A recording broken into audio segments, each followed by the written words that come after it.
എല്ലാവർക്കും നിമിഷാസ് കിച്ചണിലേക്ക് സ്വാഗതം. ഇന്ന് നമുക്ക് നല്ല നാടൻ രുചിയിലുള്ള കരിമീൻ നാളികേരപ്പാലില് വറ്റിച്ചെടുത്തത് എങ്ങനെ തയ്യാറാക്കണേ നോക്കിയാലോ. അപ്പോൾ എല്ലാവരും തയ്യാറാക്കി നോക്കുക, അതിനുശേഷം അഭിപ്രായം പറയാ. വീഡിയോ മുഴുവനായിട്ട് തന്നെ കാണുക. അതിനുശേഷം സബ്സ്ക്രൈബ് ചെയ്യാത്തവര് സബ്സ്ക്രൈബ് ചെയ്യാൻ മറക്കരുത്. അപ്പൊ നമുക്ക് പെട്ടെന്ന് വീഡിയോയിലേക്ക് കിടക്കാം.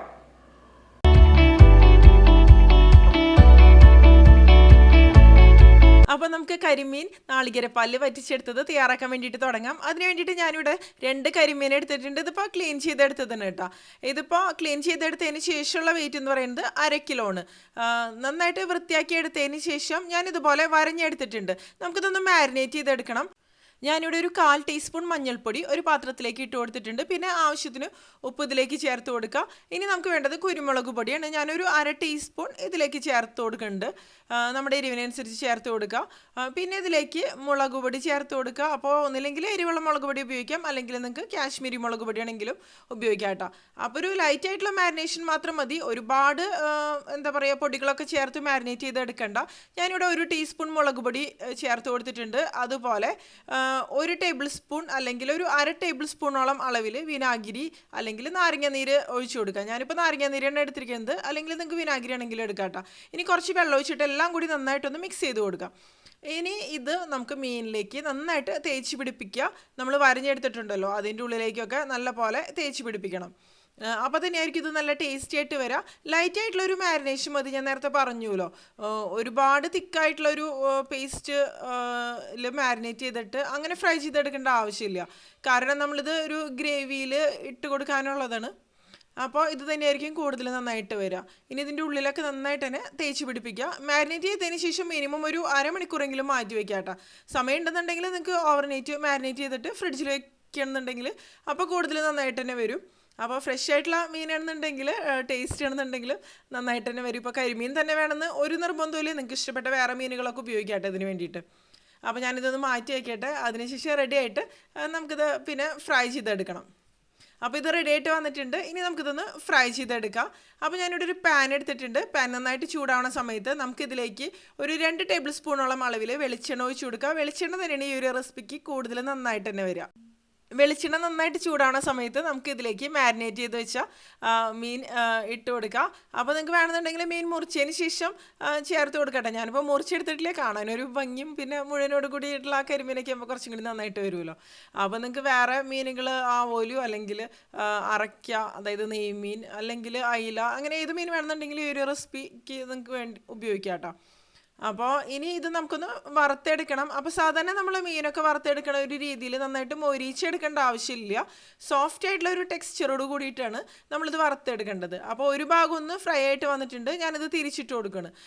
തിരിച്ചിട്ട് കൊടുത്തതിന് ശേഷം അടുത്ത ഭാഗം ഒന്ന് ഫ്രൈ ആയിട്ട് പറ്റും. അതുപോലെ ഒരുപാട് എണ്ണയിലിട്ടിട്ട് ഫ്രൈ ചെയ്തെടുക്കേണ്ട ആവശ്യമില്ല. ഇപ്പോൾ ഇതും ഫ്രൈ ആയിട്ട് വന്നിട്ടുണ്ട്. ഈ ഒരു ഭാഗം കറക്റ്റായിട്ട് ഫ്രൈ ആയിട്ട് വന്നിട്ടുണ്ട് കേട്ടോ. ഇനി നമുക്കിത് കോരിയതിന് ശേഷം ഒരു പാത്രത്തിലേക്ക് വെച്ച് കൊടുക്കാം. അതിനുശേഷം ഇനി ബാക്കി പരിപാടികളൊക്കെ നമുക്ക് ചെയ്തെടുക്കാം. അപ്പോൾ എക്സസൈസ് ഓയിൽ തോന്നുന്നുണ്ടെങ്കിൽ ഒരു കിച്ചൺ ഡിഷിലേക്കൊക്കെ നമുക്ക് വെച്ച് കൊടുക്കാം കേട്ടോ, അല്ലെങ്കിൽ ഒരു സ്ട്രെയിനറിലേക്ക് ഇട്ട് കൊടുക്കാം. ഇനി രണ്ടും ഇതുപോലെ തന്നെ വെച്ച് കൊടുക്കട്ടെ. അപ്പോൾ വലിയ മീനായതുകൊണ്ട് തന്നെ എടുക്കുമ്പോൾ ശ്രദ്ധിച്ച് എടുത്തില്ല എന്നുണ്ടെങ്കിൽ പൊടിഞ്ഞു പോകാനുള്ള ഒരു സാധ്യത വളരെ കൂടുതലാണ്. കാരണം നമ്മളിത് ഓവറായിട്ടൊന്നും ഫ്രൈ ചെയ്തെടുത്തിട്ടില്ല. ഇനി ഇതിപ്പോൾ ഇതിൽ കുറച്ച് എണ്ണയുണ്ട്. ഈ സെയിം എണ്ണയിലേക്കാണ് ഞാൻ ഒരു 15ഓളം ചെറിയുള്ളി മുറിച്ചത് ഇട്ട് കൊടുക്കുന്നത്.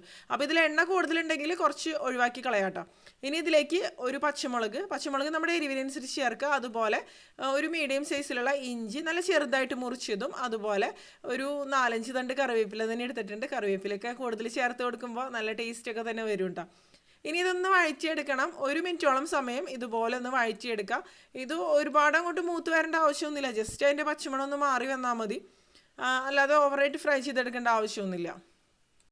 ഇതിപ്പോൾ കണ്ടില്ലേ, അത്യാവശ്യത്തിന് തന്നെ ഒന്ന് മൂത്ത് വന്നിട്ടുണ്ട്. ഇനി ഇതിലേക്ക് നമുക്ക് 2ാം പാൽ ഒഴിച്ച് കൊടുക്കാം.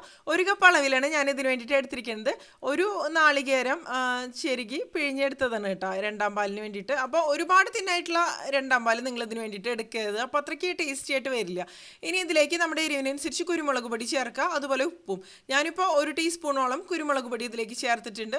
പിന്നെ ഒരു 1/2 ടീസ്പൂണോളം അളവിൽ മഞ്ഞൾപ്പൊടി കൂടി ഇതിലേക്ക് ചേർത്തിട്ട് നല്ല പോലെ തന്നെ നമുക്കൊന്ന് മിക്സ് ചെയ്ത് കൊടുക്കാം കേട്ടോ. അപ്പോൾ എരിവ് നോക്കിയിട്ട് തന്നെ ചേർക്കുക. പച്ചമുളകും, അതായത് എരിവ് കുറവാണെന്നുണ്ടെങ്കിൽ കൂടുതൽ അളവിൽ ചേർക്കാം. പച്ചമുളകൊക്കെ കൂടുതൽ ചേർക്കുമ്പോൾ നല്ലൊരു ഫ്ലേവർ തന്നെ കിട്ടും അതിന്.